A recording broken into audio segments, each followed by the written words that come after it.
একজন মহিলা 4 জন পুরুষকে 4 জন মানুষকে জাহান্নামে নিয়ে যাবে।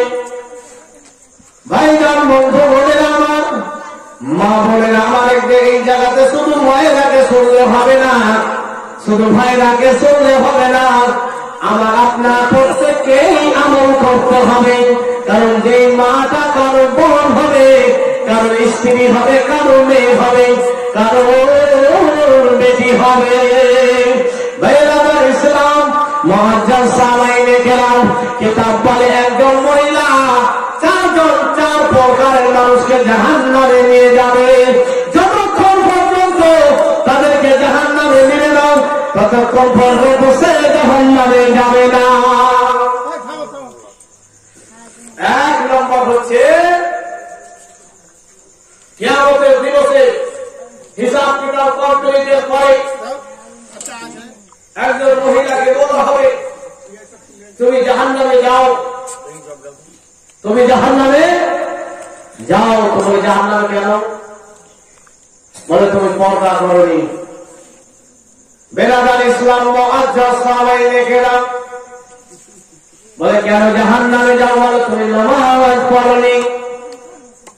কেন জাহান্নামে যাও? তুমি কোরআন শিক্ষা দাওনি। তুমি জাহান্নামে চলে যাও।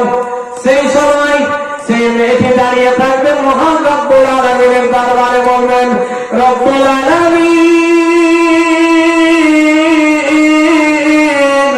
ও মাবুদ মওলা, আমি জাহান্নামে যাব, পর্দা না করার কারণে জাহান্নামে যাব। আল্লাহ গো, আমি পর্দা না করার কারণে যদি জাহান্নামে হই, আমার বাপ হাজি ছিল, আমার রব হাজি ছিল, আমার মুখ পরিষ্কার মুত্তাকি ছিল, আল্লাহ গো আমার বাপ জাহান্নামে হবে। সুবহানাল্লাহ। বলে কেন?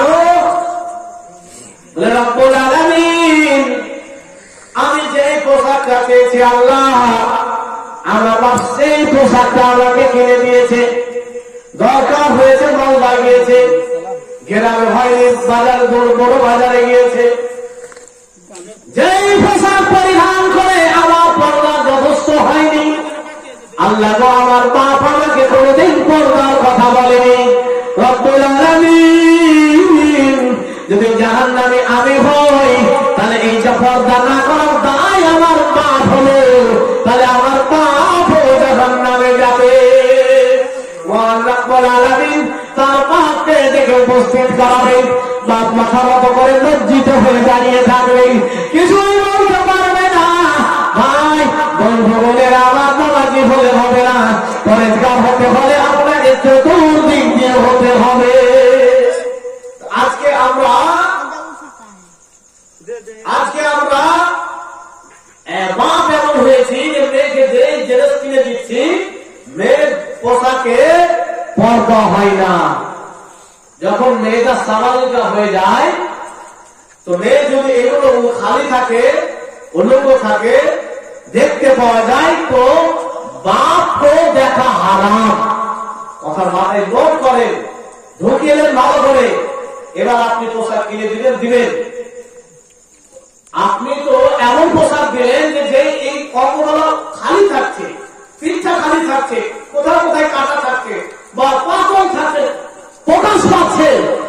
শরীয়ত বলছে যে সেই স্বাভাবিকটা মেয়ের দিকে, তার সিনের দিকে বা শরীরের দিকে তার বাপকে দেখা হারাম। বলে আপনি বাপ হয়ে আপনার উপর যদি হারাম হয় দেখা, আপনাকে সেই পোশাক পোশাক কিনে দেওয়াকে চাই হবে, আর গ্রামের ছেলেকে দেখা যাবে। ওই সমস্ত বাপকে লজ্জিত হতে হবে। সেই বাপ দাঁড়িয়ে থাকবে, মেয়েটি বলবে রব্বুল আলামিন, আমি বাবার কথা মতো স্কুলে গিয়েছিলাম, বাবার কথা মতো টিউশনে গিয়েছিলাম, বাবার কথা মতো আমি সব কাজ করেছি। আল্লাহ, আমার বাবা আমাকে স্কুলে যেতে বলেছে, স্কুলে গিয়েছি। বাবা আমাকে অঙ্ক করতে বলেছি, অঙ্ক করেছি। আল্লাহ, কিন্তু আমার বাবা কোনদিন আমাকে পড়ার জন্য বকেনি। তাহলে বোঝা গেল বাপ সেই মেয়েটার সঙ্গে জাহান্নামে যাবে। তাহলে বাপ হতে হবে বাপের মতো। দ্বিতীয় নাম্বার বলে রব্বুল আলামিন শুধু তাই না, আমি দুনিয়াতে এমন একজনকে মানতাম,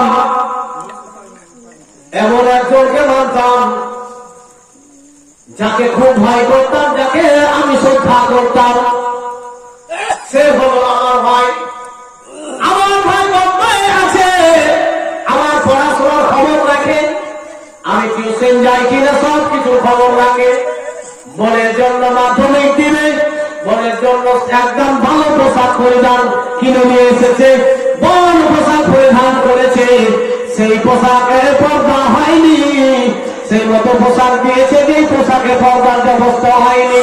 ভাইরার মধ্যে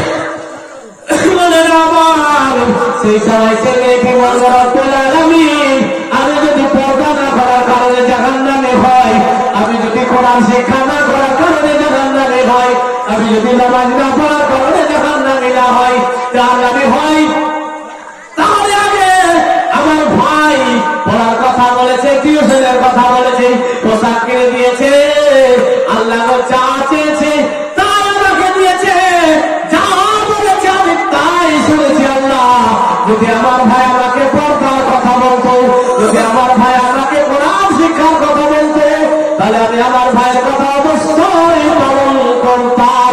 রব্বুল আলামিন, শুধু আমি জাহান্নামে যাব না, আমার বাবা জাহান্নামে যাবে না। আমার পর্দা না করার কারণ, পর্দা না শেখার কারণ, কোরআন না শেখার কারণে আমার বড় ভাই জাহান্নামে যাবে।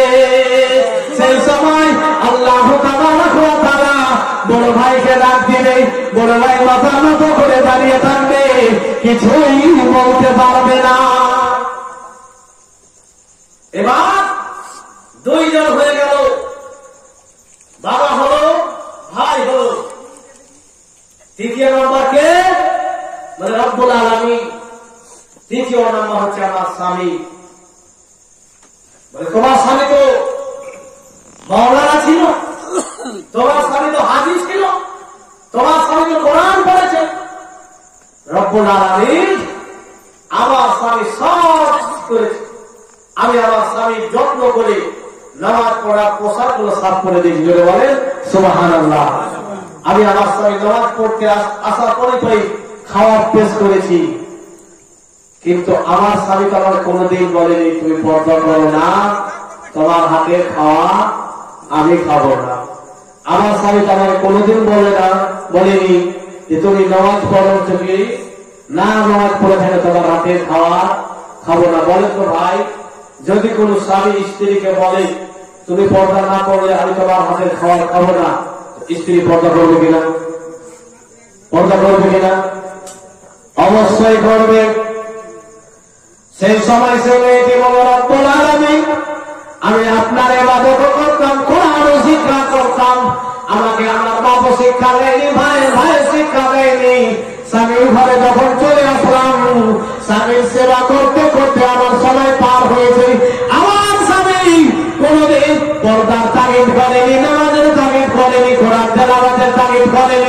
রব্বুল আলামিন যদি জাহান্নামে যায়, আমার বাবা যাবে, ভাই যাবে, তার সাথে সাথে আমার স্বামীও জাহান্নামে যাবে। কারণ সে আমার হাতের খাবার খেয়েছে, কারণ সে আমার হাতের জামা পোশাক পরিধান করেছে, কারণ সে আমি তার দায়িত্বে ছিলাম। আল্লাহ, তার কথা মতো আমি জীবনে চলেছি। স্বামীর কথা মতো স্ত্রী চলেছে। আমার স্বামী কোনদিন আমাকে পর্দার কথা বলেনি। বলে স্বামী তো বুঝতে পারলাম। চতুর্থ নম্বরে কে? বলে আল্লাহ, আমার ছেলে। ছেলে কি করে জাহান্নামী হবে? তার কারণে মাথায় মত করেন, ছেলে কি করে জাহান্নামে যাবে? বেরাদার ইসলাম মুআজ্জাজ সামাইনে কেরাম, এখন হয়তো আপনাদের মাথা ঢুকেনি, কিন্তু দেখেন ছেলেও জাহান্নামে যাবে ওই মায়ের কারণে। বেরাদার ইসলাম মুআজ্জাজ সামের একজন মা কি করে? সকালে তাড়াতাড়ি করে বাইরে ঘর সাফ করে, বাসন বাইরে সাফ করে, চা করে, খাবার তৈরি করে, ছেলেকে স্কুলে পাঠাবার জন্য বের করে তৈরি করে সুন্দর করে সাজিয়ে ছেলেকে স্কুলে পাঠিয়ে দেয়। ছেলে আমার স্কুল থেকে আসলো, তার ড্রেসগুলো সাফ করা, এই করা, স্বামীর সেবা করা, বাড়ির কাজ করা, ব্যস্ত। বেরাদার ইসলাম মুআজ্জাজ সামাইনে কেরাম, রব্বুল আলামিন আমার ছেলের আমি ছোট থেকে তার লালন পালন করেছি। ছেলে বড় হয়েছে, সুশিক্ষিত হয়েছে, মৌলানা হয়েছে, মুফতি হয়েছে, মাস্টার হয়েছে, ডাক্তার হয়েছে, নামাজি হয়েছে, হাজি হয়েছে। আল্লাহ গো, আমি আমার ছেলেকে প্রচুর ভালোবাসতাম। দুনিয়ার সব কিছু বেদনা তিনি আমাকে দিত, তো আমি আমার নিজে নিতাম, আমার ছেলেকে কষ্ট হতে দিতাম না। প্রত্যেক মায় ছেলেকে কষ্ট দিয়ে না, নিজে কষ্ট সহ্য করে নেবে। রব্বুল আলামিন যদি আমার এই ছেলে, আমাদের ছেলে, তো পেয়ারা ছেলে, যদি কোনদিনের কথা বলতো, মা তুমি পর্দা করো না গে মা, আমি তোমার হাতের খাওয়ার আমি খাবো না গে মা, তুমি নামাজ পড়ো না গে মা, আমি তোমার হাতের খাওয়ার খাবো না গে মা, তুমি কোরআন শিখো না মা, তোমার হাতের আমি খাওয়ার খাবো না মা। তাহলে বলেন ভাই, একটু পুনে হাত দিয়ে বলেন, কোন ছেলে যদি এই কথা তার মাকে বলে নাই আর খাওয়ার বন্ধ করে দেয়, মা জননী ছেলেকে শত চেষ্টা করে খাওয়ার খেলাবে, শেষ পর্যন্ত কোন মতই তাকে খাওয়ার না খেলিয়ে মা জননী বিছানায় ঘুরাবে না। এরকম মা আছে কি? ছেলে যদি রাগ করে বসে থাকে, কি না তোমাকে পর্দা করতে হবে, তাহলে খাওয়ার খাবো। মা খিলাবে কিনা ছেলেকে খিলাবে কিনা? বেটা তুমি যাই বললো আমি তাই শুনবো। স্কুলে যাওয়ার জন্য বলছে, বাবা তুমি কি নিবা? 1 টাকা, 2 টাকা, 5 টাকা, 10 টাকা, গাড়ি নিবা, ঘোড়া নিবা, যা নিবা তাই দেওয়া হবে। কিন্তু ছেলেকে মানাবে। আর আমার ছেলে তো আমি কাজ করেছি, সব করেছি, ছেলে নামাজে গিয়েছে, ছেলে খাওয়া তৈরি করেছে, কিন্তু আমার ছেলে তো কোনদিন আমাকে এই কথা বলেনি। রব্বুল আলামিন যদি আমি জাহান্নামী হই, তাহলে আমার ছেলে আমার সঙ্গে জাহান্নামে যাবে। আমি যদি তার বাবার সেবা যদি ব্যস্ত না থাকতাম, তার জন্য ব্যস্ত না থাকতাম, পরওয়ারদিগারে আলাম কোরআনকে সঠিকভাবে শিক্ষা অর্জন করতাম, কোরআনের জ্ঞানকে নিয়ে নিতাম, পর্দার বিধান জেনে যেতাম, পর্দার গুরুত্ব বুঝে নিতাম। আল্লাহ গো, তাই জাহান্নামী যদি হয়, আমার ছেলে আমার সঙ্গে জাহান্নামী হবে।